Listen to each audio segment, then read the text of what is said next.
बिस्मिल्लाहिर्रहमानिर्रहीम। आज तक के मोअज़्ज़ज़ नाज़रीन अस्सलाम वालेकुम। अब किस्त 85 मुलाहिज़ा फरमाएं। मैं भी चंद गज़ ही दूर था कि उस शख्स ने मुझे देख लिया। उसका हाथ रुक गया। शायद मेरे उलिये ने उसे कुछ परेशान कर दिया था। उसने कुल्हाड़ा दोनों हाथों में इस तरह पकड़ रखा था जैसे मुझ पर किसी वक्त भी हमला कर देगा। डरो नहीं, मैंने हाथ उठाते हुए कहा। मैं कोई चोर डाकू नहीं, तुम्हें मुझसे कोई खतरा नहीं, मैं तुम्हें कोई नुकसान नहीं पहुंचाऊंगा। उसने मुझे न्यौता देकर कुल्हाड़ा तो नीचे कर लिया, लेकिन उसकी आंखों में शदीद किस्म की उलझन बदस्तूर नुमाया थी। मैंने आगे बढ़ते हुए इधर उधर देखा। बाईं तरफ टाली के दरख्त के तने के करीब एक छोटी सी मटकी रखी हुई थी और दरख्त की शाख पर एक पोटली टंगी हुई थी। मैं गैर इरादी तौर पर उस तरफ बढ़ गया। झुककर मटकी उठाई। उसमें 4-5 गैलन के करीब पानी मौजूद था। मैंने मटकी से मुंह लगा लिया और उसे होंठों से उस वक्त अलग किया जब तक मेरी प्यास नहीं बुझ गई। मैंने मटकी नीचे रख दी और उस शख्स की तरफ देखने लगा जो मेरे करीब आ गया था। माफ करना यार, मैंने कहा, बड़े जोर की प्यास लगी हुई थी, तुमसे पूछे बगैर पानी लिया। कोई गल नहीं जी, पानी की क्या बात है, वो शख्स बोला। वैसे तुम हो कौन भाई और यहाँ क्या कर रहे हो? तुम इधर के रहने वाले तो नहीं लगते। रहने वाला तो मैं इधर का ही हूँ, पर अजनबी बन गया हूँ, मैंने कहा। वो मेरी बात नहीं समझ सका था। उसकी आंखों में उलझन बढ़ गई थी। वैसे तुम हो कौन, कहाँ से आए हो? वो मुसल्ली था। मुझे याद आ गया कि गांव की दूसरी तरफ 300-400 गज के फासले पर मुसल्लियों के चंद झोंपड़े थे। ये लोग बरसों से वहां रह रहे थे। शायद हमारे पुरखों के वक्त से वहां आबाद थे, मगर इनके झोंपड़ों की तादाद में इजाफा नहीं हुआ था। उसकी वजह शायद ये थी कि इनके यहाँ कोई लड़का जवान होता तो नौकरी की तलाश में शहर चला जाता।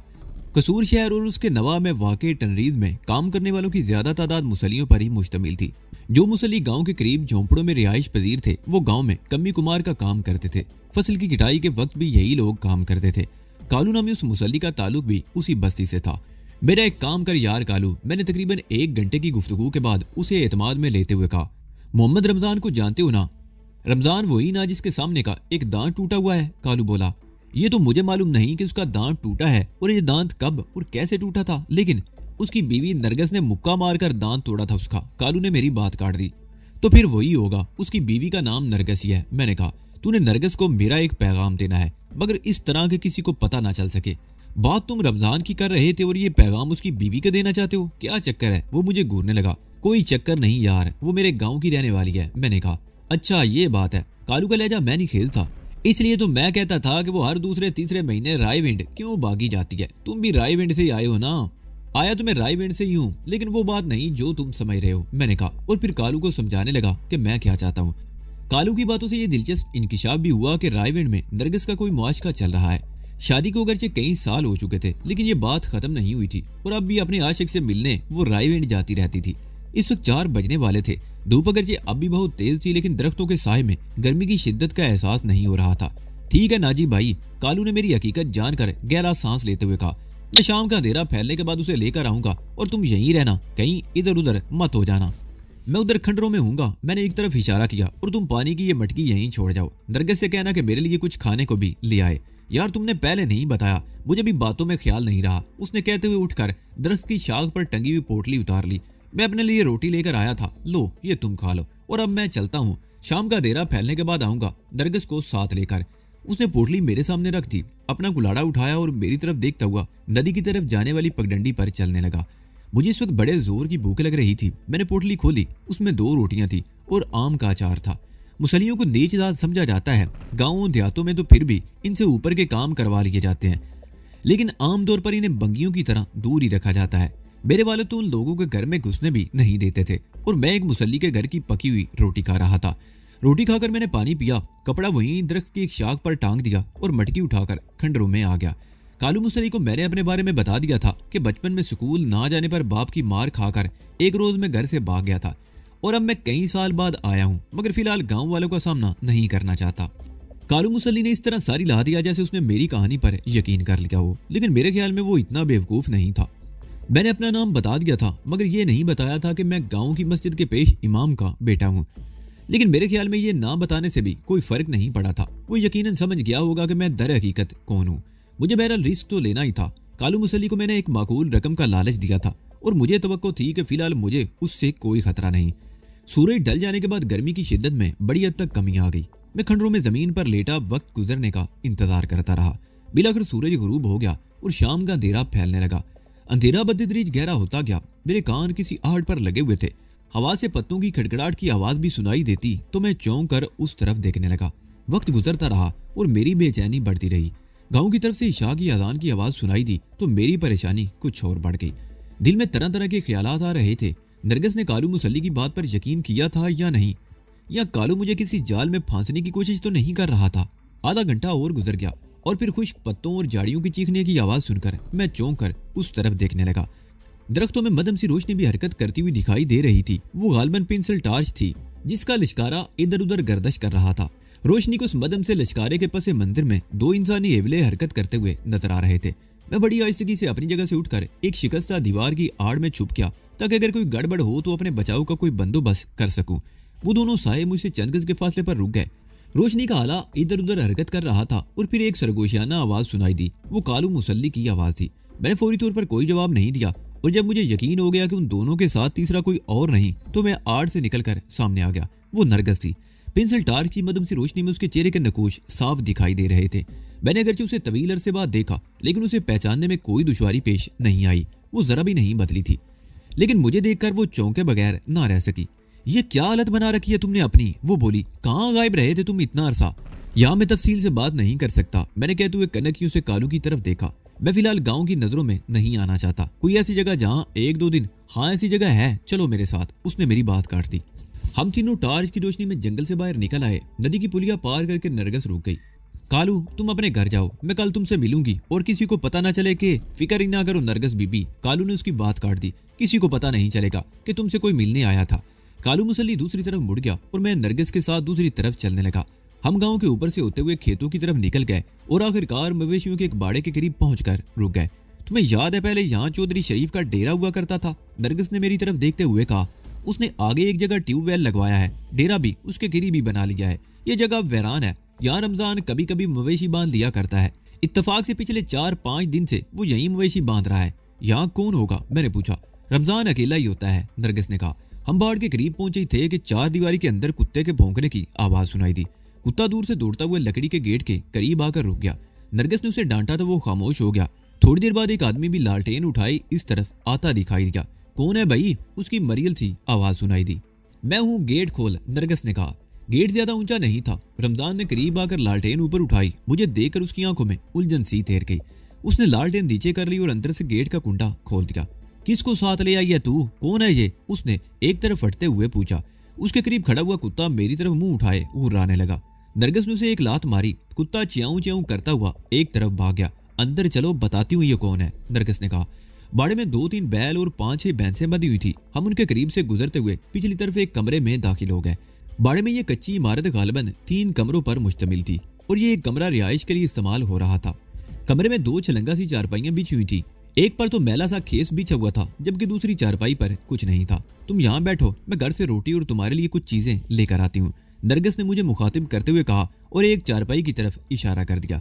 फिर रमजान की तरफ देखकर बोली, तूने इसे पहचाना नहीं जाने? ये नाजी है, खाला कलसूम का बेटा जो। ओह, रमजान ने उसकी बात काट दी। तुम इसे यहाँ क्यों ले आई हो? अगर पुलिस को पता चल गया तो? अगर तुमने गांव के किसी शख्स को इसके बारे में बताया तो इसका शायद कुछ ना बिगड़े, लेकिन तुम्हें मैं पुलिस के हवाले कर दूंगी, नरगिस ने गुर्राते हुए कहा। रमजान से हमसा गया। मैंने उसकी तरफ देखा और मेरे होंठों पर बेइख्तियार मुस्कुराहट आ गई। उसका सामने का एक दांत टूटा हुआ था। मैं आधे घंटे बाद वापस आती हूँ, नरगिस ने उसकी तरफ देखते हुए कहा। तू इसका मुंह हाथ धुला और अपना खुस्सा इसे दे दे। इस मर्तबा रमजान ने जबान नहीं खोली। नरगिस मेरी तरफ देखकर मुस्कुरा दी और फिर मजीद कुछ कहे बगैर बाहर चली गई। मैं भी रमजान के साथ कमरे से बाहर आ गया। दाईं तरफ जरा आगे दीवार के साथ हैंड पंप लगा हुआ था। नल के नीचे पुख्ता खुरा बना हुआ था। रमजान पंप का हैंडल चलाता रहा।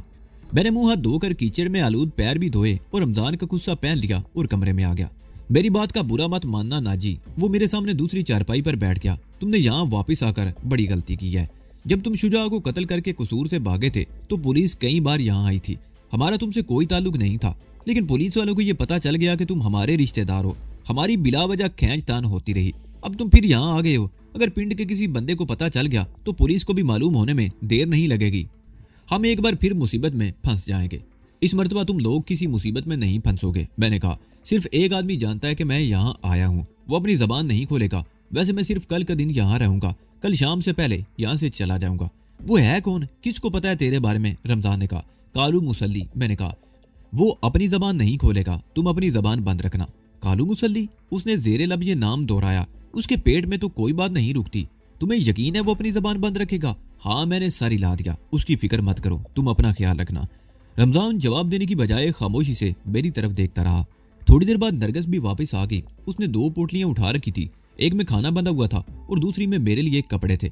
उसने दूसरी पोटली खोलकर कपड़े मेरे सामने रख दिए। शलवार और कुर्ता था और यह गालबन रमजान के कपड़ों में सबसे बेहतरीन जोड़ा था जो वो मेरे लिए साथ लेकर आई थी। उन कपड़ों के साथ एक खुस्सा भी था जो कदरे नया था। पहले रोटी खा ले, फिर कपड़े बदल लेना, नरगिस कहते हुए दूसरी पोटली खोलने लगी। गाँव देहातों में आमतौर पर शाम होते ही खाना वगैरह खा लिया जाता है। नरगिस और रमजान भी खाना खा चुके थे। रमजान तो रोटी खाकर यहाँ बाड़े में आ गया था और उसके थोड़ी देर बाद नरगिस को मेरा पैगाम मिला। उसके कहने के मुताबिक कालू अगर उसे मेरा नाम ना बताता तो उसके साथ कभी भी रात के वक्त जंगल की तरफ ना जाती। कालू के बारे में मेरा अंदाजा दुरुस्त निकला। नरगिस पहले तो मेरे नाम से कुछ नहीं समझ सकी थी, लेकिन कालू ने उसे यहाँ तक बता दिया था कि मैं किसका बेटा हूँ और उससे नरगिस से मेरा क्या रिश्ता है। ये जानने के बाद ही वो कालू के साथ जंगल की तरफ गई। मैं खाना खाता रहा और वो दोनों दूसरी चारपाई पर बैठे मेरी तरफ देखते रहे। रमजान के बारे में तो मैं पहले भी जानता था कि वो बीवी से दबता था, लेकिन अब सूरत दबने की हद से भी बहुत आगे की थी। वो इस तरह सहमा हुआ था जैसे चूहा बिल्ली को देखकर सहम जाता है। मैंने खाना खा लिया तो नरगिस ने बर्तन समेटकर पोटली बांधी और उसे रमजान की तरफ बढ़ाते हुए बोली, ये बर्तन घर छोड़ा, चाबी मैंने बकरियों के शेड वाले ताकचे में रख दी थी। और सुन, तेरी जबान पर ताला लगा रहना चाहिए। पिंड का कोई बंदा मिल जाए तो उसे ये बताने की जरूरत नहीं कि मैं कहाँ हूँ और हमसे मिलने कौन आया है। रमजान उलझी हुई नजरों से कभी नरगिस और कभी मेरी तरफ देखता रहा। सुना नहीं मैंने क्या कहा? नरगिस गुर्राई। रमजान ने जल्दी से आगे बढ़कर पोटली उठा ली और सहमी हुई नजरों से नरगिस की तरफ देखते हुए बोला, मगर कालू मुसल्ली इसके बारे में जानता है, वो उसकी तुम फिक्र मत करो। नरगिस ने कहा, और देख वापिस आने में जल्दी मत करना, आराम से आना, मगर गुलाम की हट्टी पर जाकर मत बैठ जाना, कोई बात तुम्हारे मुंह से निकल जाएगी। रमजान घूरती हुई नजरों से मेरी तरफ देखता हुआ कमरे से निकल गया। नरगिस भी उसके पीछे ही रह गई। वो बार बार लकड़ी का गेट बंद करके वापस आ गई और मेरी चारपाई पर मेरे सामने बैठ गई। मैंने पहली मर्तबा गौर से उसकी तरफ देखा। यहाँ से जाकर उसने अपने कपड़े भी तब्दील कर लिए थे। चंद साल पहले जब वो ब्याह कर इस गांव में आई थी तो उसकी उम्र 23-24 साल की होगी। उम्र में 5-6 साल के इजाफे ने उस पर कोई मनफी असर नहीं डाला था, बल्कि वो पहले से ज्यादा जवान और भरपूर औरत लग रही थी। हाँ, अब बता तू इतना अरसा कहाँ गायब रहा? उसने मेरी तरफ देखते हुए कहा। सुना था लाहौर में भी पुलिस तेरे पीछे लगी रही और शुजा की बीवी रजिया तुम्हें वहां भी मिल गई, जिसके साथ तू ऐश करता रहा और फिर उसे मुल्तान के एक होटल में छड़ के गायब हो गया था। ओह, मैं चौंक गया। शहर से मीलों दूर इस छोटी सी बस्ती में रहने वाली औरत की मालूमात इतनी वसी हो सकती हैं, ये तो मैं सोच भी नहीं सकता था। तुझे ये सब कुछ कैसे पता चला? मैं कसूर तो जाती रहती हूँ और तुम गुलाम अली को तो जानते हो, हमारा रिश्तेदार ही है। वहाँ उसकी मुनियारी की दुकान है, उससे मुझे तेरे बारे में मालूम हो जाता था। वैसे मैं रजिया को भी जानती हूँ, 2 महीने पहले उससे मुलाकात हुई थी, उसने भी मुझे सब कुछ बता दिया था लाहौर में। नरगिस ने कहा, आजकल लचरे में रह रही है और ऐश कर रही है। किसके साथ? मैंने सवालिया निगाहों से उसकी तरफ देखा। रहती तो अकेली है, लेकिन पता नहीं किन किन लोगों से उसका मिलना जुलना है। शानदार कोठी है, कार है और दौलत की भी उसके पास कमी नहीं। नरगिस ने कहा, यह मेरे लिए सनसनीखेज इतला थी। मैंने रजिया को जब मुल्तान के होटल छोड़ा था तो उसके पर्स में से पैसे भी निकाल कर ले गया था और मेरा ख्याल था वो होटल वालों के हत्थे चढ़ गई होगी, मगर नरगिस तो एक नई कहानी सुना रही थी। तुम उससे कैसे जानती हो? मैंने नरगिस को घूरा। जब तुम कसूर से भागे थे तो शहर का बच्चा उससे वाकिफ हो गया था। उन दिनों पुलिस ने भी उसे बड़ा तंग किया था और वो अपना मकान बेचने की कोशिश कर रही थी और इत्तेफाक से ये मकान गुलाम अली ही ने खरीदा था। जिस दिन मकान का सौदा हुआ था मैं भी वहीं थी और इस तरह रजिया को पता चल गया कि मैं तुम्हारी खालाजाद हूँ। उसके बाद भी वो एक मर्तबा कसूर आई, उस वक्त भी मेरी उससे मुलाकात हुई और 2 महीने बाद मैं लाहौर गई थी। वहाँ अनार कली में उससे मुलाकात हो गई। उसने मुझे पहचान लिया और मुझे कार में बिठाकर अपने घर ले गई। मैं 2 दिन उसके पास रही थी। उस वक्त उसने तेरे बारे में सब कुछ बता दिया था कि तुम किस तरह उसे मुल्तान के होटल में छोड़कर गायब हो गए थे और वहीं से मेरी बर्बादी शुरू हुई। मैंने उसके खामोश होने पर कहा। उसके 2-3 रोज बाद मुझे अगवा करके हिंदुस्तान पहुंचा दिया गया और वहाँ जो कुछ मेरे साथ हुआ वो बयान करने के लिए कई रोज दरकार है। पिछली रात मैं न जाने किस तरह सरहद पार करके यहाँ पहुंचा हूँ। मेरी टांग में गोली लगी थी, वो तकलीफ अब तक बर्दाश्त कर रहा हूँ। मैंने उसे अपनी पिंडली का जख्म भी दिखा दिया।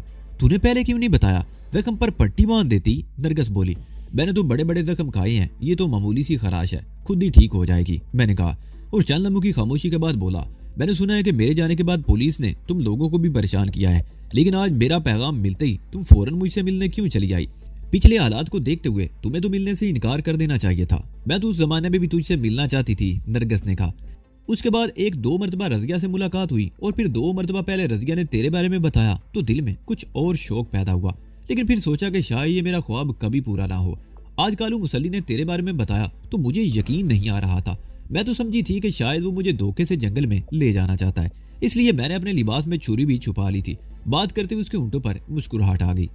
वैसे ये कालू मुसल्ली कैसा बंदा है? मैंने पूछा। बड़ा हरामी है, नरगिस ने मुस्कुराते हुए कहा, लेकिन वो तुम्हारे बारे में किसी के सामने जबान नहीं खोलेगा। चंद रोज पहले मैंने कालू मुसल्ली और जाने को मौलवी जी के घर में चोरी करते हुए रंगे हाथों पकड़ लिया था। रमजान यानी तुम्हारा शोहर? मेरे लहजे में हैरत थी। हाँ, नरगिस के होंठों की मुस्कुराहट गहरी होगी। ये जानना भी उन मुसल्लियों के साथ मिलकर चोरियां करता रहता है। ये तो इत्तफाक उस रात मैंने उन्हें पकड़ लिया। वो चंद लम्हों को खामोश हुई, फिर बोली, मौलवी साहब की बेटी की शादी होने वाली है। उस लोग घर के सब लोग कपड़ा खरीदने लाहौर गए हुए थे। गांव में एक और शादी की तैयारियां भी हो रही थी और मैं आधी रात के वक्त उस घर से वापस आ रही थी कि मौलवी जी के घर में टार्च की रोशनी दिखाई दी। उसने खामोश होकर गहरा सांस लिया, फिर बोली, ये अलग बात है कि मैंने किसी तरह हिम्मत से काम लेकर इन्हें ललकारा और कालू मुसल्ली मेरे हत्थे आ गया।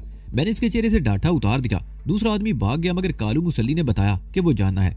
अगर मैंने उसे कालू को लोगों के हवाले किया तो रमजान भी बच नहीं सकेगा। मैंने उसे भी छोड़ दिया और जो चीजें वो चोरी करके ले जा रहे थे वो वापस रखवा दी। बहरहाल इस तरह ये दोनों मेरे काबू में हैं और इसलिए रमजान तुमसे दबा हुआ है। मैंने कहा, सिर्फ यही वजह नहीं है उसके दबने की। नरगिस ने कहा, मेरी शादी को 5-6 साल हो चुके हैं, लेकिन मैं आज भी उसी तरह प्यासी हूँ जिस तरह इसके घर में आई थी। ओह, मैंने उसके चेहरे की तरफ देखा। उसने ये बात बड़ी बेबाकी से कह दी थी, लेकिन फिर नजरें झुका ली। तो फिर तुम उसे छोड़ क्यों नहीं देती? कहीं और ब्याह कर लो, उससे तलाक लेकर। मेरे माँ प्यो सब कुछ जानते हैं, लेकिन उनका कहना है कि अगर मैं तलाक का लफ्ज भी जबान पर लाई तो मुझसे अपने घर के दरवाजे बंद कर देंगे। तुम्हारे लिए तो कई दरवाजे खुल सकते हैं। मैंने एक बार फिर उसके चेहरे की तरफ देखते हुए कहा।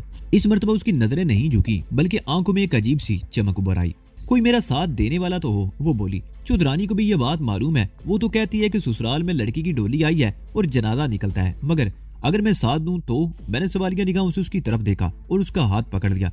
इसलिए तो मैं तेरा संदेशा मिलते ही दौड़ती आई। नरगिस ने कहा, तेरे जाने से मायूस होने के बाद मैं अगर चाहती तो पिंड के किसी भी मर्द को अपने पैर चाटने पर मजबूर कर सकती थी या किसी के साथ भाग सकती थी, मगर मैंने ऐसा नहीं किया। लेकिन अब मेरी नीयत डामाडोल होने लगी है। तुम मेरे अपने हो, तुमसे एक रिश्ता तो है, खून का रिश्ता। मैं तो आज भी उसी तरह कंवारी हूँ जिस तरह इस घर में आई थी। मेरी नजरें उसके चेहरे पर मरकूज थी और मैंने उसके हाथ को अपने हाथ में लेते हुए होले से दबा दिया। उसकी आंखों में सुर्खी के डोरे तैरने लगे। नरगिस बेसुध बड़ी गहरे गहरे सांस ले रही थी और मेरा हल्क खुश था। मैंने बाहर जाकर हैंडपंप से पानी पिया। कुछ देर ताजा हवा में खड़ा गहरे गहरे सांस लेता रहा और फिर कमरे में आ गया।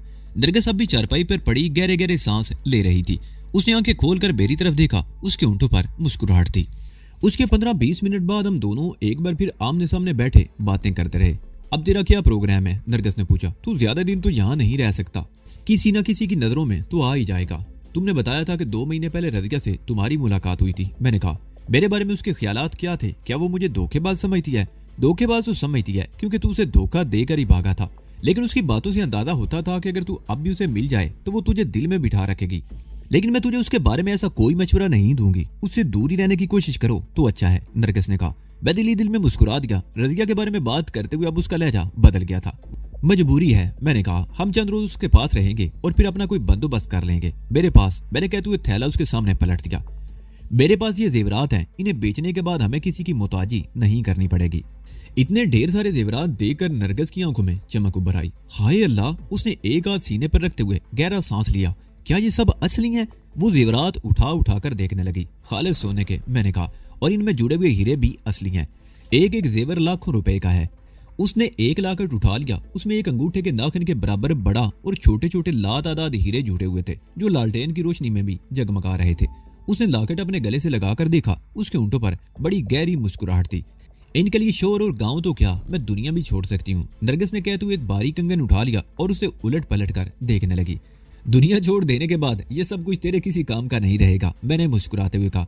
तुम मुझे डराना नहीं। नरगिस ने मेरी तरफ देखा और फिर बेइख्तियार मुझसे लिपट गई। तुम कितने अच्छे हो, मैंने तो कभी ख्वाब में भी ऐसी चीजें नहीं देखी थी। अम्मा अब्बा ने शादी पर जो हार, चूड़ियां और कांटे टिक्का दिया था वो तो शादी के 1 साल के अंदर अंदर ही बिक गए थे, और ये सब तुम अभी नहीं पहन सकती। मैंने कहा, लाहौर जाकर हम इनमें से कुछ चीजें बेच देंगे और बाकी मैं पहनूंगी। वो जल्दी से बोली, और ये लाकर तो मैं किसी सूरत नहीं बेचूंगी। उसने कहते हुए वो लाकर दोबारा उठा लिया, उसे उलट पलट कर देखा और गले में पहन लिया। कैसी लग रही हूँ? उसने मुस्कुराती हुई नजरों से मेरी तरफ देखा। बहुत हसीन, मैंने जवाब दिया। और फिर ठीक उसी वक्त बाहर लकड़ी के गेट पर किसी के कूदने की हल्की सी आवाज सुनाई दी। ये छुपा लो, जल्दी करो। वो अपने गले से लाकट उतारते हुए बोली, वो हरामी चोरी छप्पे अंदर आने की कोशिश कर रहा है। मैंने खेस पर फैले हुए तमाम जेवरात समेट कर थैले में डाल दिए। इस वक्त मेरे दिल की धड़कन तेज हो गई। जरूरी नहीं था कि वो रमजान ही हो, कोई और भी हो सकता था। मैंने थैला तकिया के नीचे रख दिया और उठकर दरवाजे के पीछे दीवार के साथ चिपक कर खड़ा हो गया। नरगिस भी उठकर जल्दी से बाहर निकल गई और फिर बाहर से जोर जोर से बोलने की आवाजें सुनाई देने लगी। वो रमजान ही था जिसे इस तरह कूदने पर नरगिस डांट रही थी। उस वक्त किसी भैंस के टकराने की आवाज भी सुनाई दे रही थी। वो दोनों अंदर आ गए। मैं भी दरवाजे के पीछे से निकल आया। रमजान शक में नजरों से मुझे और नरगिस को देख रहा था। इस तरह क्या देख रहे हो मुझे? नरगिस के लहजे में हल्की सी गुर्राहट थी। कोई शक है मेरे पर? मैंने तो कुछ नहीं कहा। रमजान अकला गया। खामोश रहने में ही तेरी भलाई है, नरगिस ने कहा। मैं अब जा रही हूँ, सुबह आऊंगी और कल दिन में तुम्हें यहाँ का ख्याल रखना होगा, कोई इस तरफ ना आए। सुबह सवेरे गुज्जर दूध लेने यहाँ आते हैं, मैं उन्हें कैसे रोकूंगा? रमजान ने यतीमों जैसी सूरत बनाकर कहा। उस वक्त तो नाजी कमरे में सोया होगा। तुम इस बात का ख्याल रखना कि उन गुजरों में से कोई इस कमरे का रुख ना करे, ठीक है? अब मैं चलती हूँ, नरगिस ने कहा और मेरी तरफ देखते हुए दरवाजे की तरफ बढ़ गई। हम दोनों भी उसके साथ ही बाहर आ गए। बाहर वाले गेट के करीब नरगिस ने मौका पाकर मेरे कान में सरगोशी की, इसका ख्याल रखना, थैले पर इसकी नजर ना पड़े। वो बाहर जाकर अंधेरे में गायब हो गई। मैं कुछ देर वहां खड़ा रहा और फिर कमरे में आ गया। रमजान भी गेट बंद करके अंदर आ गया था। बड़ी डाढ़ी औरत है भाई तुम्हारी ये खालाजाद बहन, वो मेरी तरफ देखते हुए बोला। बड़ी मुश्किल से जिंदगी गुजार रहा हूँ इसके साथ, पर क्या करूँ? उसने गहरा सांस लिया। अगर अपने ही अंदर कमजोरी ना होती तो इसके 14 तबक रोशन कर देता। ये बात तो है, मैंने मुस्कुराते हुए कहा। मर्द में कमजोरी हो तो अपनी औरत पर काबू नहीं पा सकता। वैसे तुम्हारा ये दांत कैसे टूटा था? पिंड में एक बंदे से लड़ाई हो गई थी, उसने मुक्का मार दिया, दांत पहले हिल रहा था, निकल गया, उसने कहा। मैं मुस्कुरा कर रह गया। सवेरे बांग वेले गुज्जर भैंसों का दूध निकालने आ जाते हैं। मैं बाहर रहूंगा तो उन्हें अंदर आने का मौका नहीं मिलेगा। वो अपनी चारपाई उठाकर बाहर ले गया। मैंने दरवाजा भीड़ दिया और अपनी चारपाई पर लेट गया। थैला मैंने सराने के नीचे दबा लिया था। वैसे मुझे रमजान से कोई गड़बड़ की तवक्को नहीं थी। मैं कुछ देर तक मच्छरों से बरसरे पैकार रहा और फिर नींद की आगोश में पहुंच गया। अगले रोज शाम का अंधेरा फैलने के फौरन ही बाद गाँव से रवाना हो गया। नरगिस ने मेरे साथ कसूर शहर तक जाने के लिए रमजान से क्या बहाना किया था मुझे इसका इल्म नहीं, लेकिन यह बात जरूर थी कि वो कुछ बेचैन जरूर हुआ था। कसूर शहर वहां से 4-5 मील के फासले पर था। इस वक्त शहर की तरफ से तो रेडे, ट्रैक्टर, ट्रालियां वगैरह आ रही थी, लेकिन शहर की तरफ जाने वाली कोई सवारी नजर नहीं आ रही थी। हम सड़क से काफी हटकर खेतों के साथ साथ चलते रहे। जब हम शहर पहुंचे तो एक मस्जिद से इशा की अजान की आवाज सुनाई दे रही थी। बाजार खुले हुए थे, खासी चहल पहल थी। मेरा दिल इस वक्त तेजी से धड़क रहा था। मैं कई साल इस शहर में रहा था, बहुत से लोग मुझे जानते थे। मुझे यही धड़का लगा हुआ था कि अगर किसी ने मुझे पहचान लिया तो गड़बड़ हो जाएगी। नरगिस एक जनरल स्टोर में दाखिल हुई। खासी बड़ी दुकान थी। मालिक के अलावा 2 मुलाजिम भी थे। 2-3 दुकानों में 3-4 गाहक भी मौजूद थे। उनमें एक मर्द और 2 औरतें। मैंने दुकान के मालिक गुलाम अली को फौरन ही पहचान लिया। वो हमारा दूर का रिश्तेदार भी था, मगर माजी में उससे मेरी बहुत कम मुलाकात हुई थी। मैंने तो उसे पहचान लिया, लेकिन वो मुझे पहचान नहीं सका। उसकी वजह शायद ये थी कि जब मैं कसूर में रहता था तो उस वक्त मेरी उम्र 16 साल के लगभग थी। उसके बाद कई साल लाहौर में रहा था, फिर फैसलाबाद और सियालकोट वगैरह में भी रहा और चंद महीने हिंदुस्तान में गुजार कर आया था। उम्र में तकरीबन 7 साल इजाफे से मेरे अंदर बहुत सी तब्दीलियां आ चुकी थी। अब मैं अट्टा कट्टा और तनु मन जवान था। बढ़ती हुई उम्र के साथ साथ चेहरे पर भी थोड़ी बहुत तब्दीली जरूर आ जाती है और सर पर बाल ना होने की वजह से भी मेरी हुय्यत बदल गई थी। नरगिस कुछ देर गुलाम अली से बातें करती रही, फिर मुझे इशारा करती हुई दुकान से बाहर आ गई। चंद गलियां घूमने के बाद हम गुलाम अली के मकान पर पहुंच गए। उस मकान में दाखिल होते ही मेरा दिल यक बार की धड़क उठा। ये शुजा वाला मकान था। यहाँ मेरी जिंदगी का कुछ बेहतरीन अरसा गुजरा था। इस मर्तबा रजिया से मेरी पहली मुलाकात हुई थी। गुलाम अली की बीवी ज़ैनब बड़े खुलूस से मिली। नरगिस पहले भी यहाँ आती रहती थी, बच्चे भी उससे बेतकल्लुफ थे।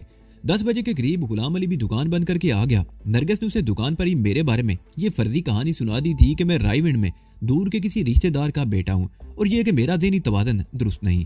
मैं आज सुबह जाने के ऐसे गाँव पहुंच गया था। वो मुझे साथ लेकर आई है ताकि सुबह सवेरे रायविंड जाने वाली ट्रेन पर बिठा दिया जाए। वो रात मैंने अकेले ही गुजारी। सुबह सवेरे नाश्ता करते ही हम घर से निकल खड़े हुए। गलियों से निकलकर चौक पर पहुंचते ही हम रेलवे स्टेशन की बजाय लारी अड्डे की तरफ जाने वाले तांगे पर बैठ गए। नरगिस ने गुलाम अली को बताया था कि मुझे ट्रेन में रायविंड जाने वाले किसी मुसाफिर के हवाले करके वापस आ जाएगी। लाहौर जाने वाली बस फौरन ही मिल गई। बस में पहले से बैठे हुए एक आदमी ने चौंक कर मेरी तरफ देखा। मैंने भी उसे चौकन्ना होते देखा। चौंका मैं भी था, मगर मैंने फौरन ही अपनी कैफियत पर काबू पा लिया।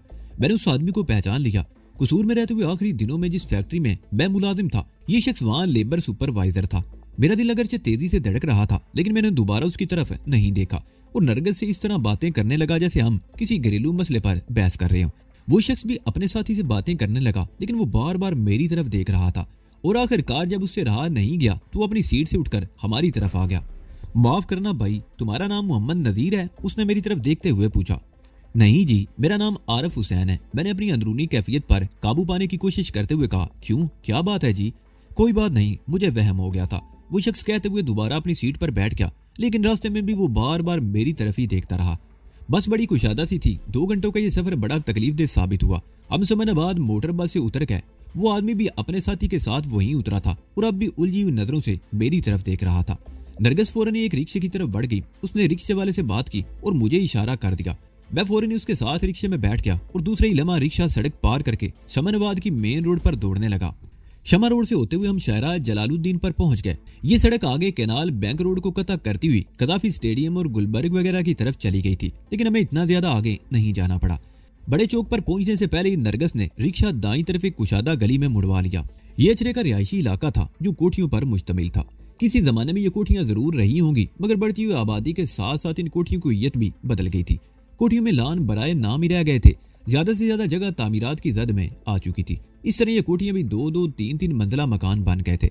लेकिन उससे जरा आगे ऐसा इलाका भी था जहां वाकई ही कोठियां थी।